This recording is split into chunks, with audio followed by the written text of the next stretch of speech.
Today, we will now discuss the other subtopic of the moral agents, love and justice.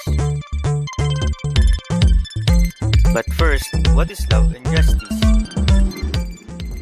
Love is often considered a partial, even blind, and sentiment that underlies only personal relationships.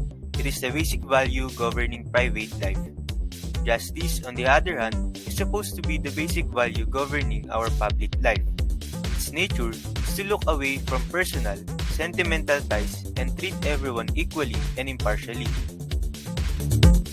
Love and justice symbolize many classic dichotomies: partial versus impartial, personal versus social and political, private versus public, etc.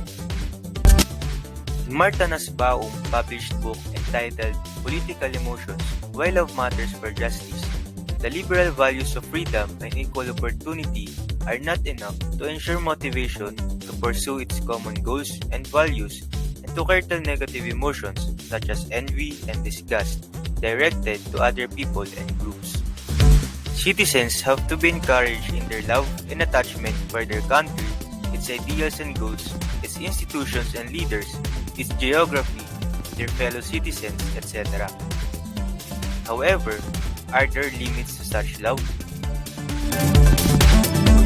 A possible answer to the question is to consider love as an ethical requirement rather than partial sentiment, following the traditional conception of love of one's neighbor.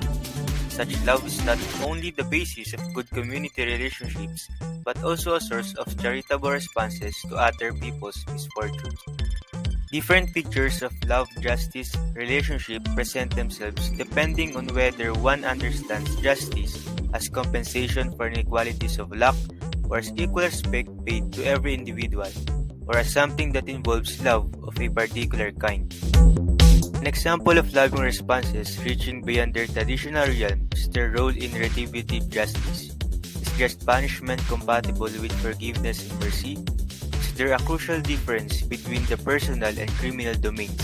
For example, a misbehaving child versus a criminal offender. In what sense we deal out of justice by punitive actions in the private domain?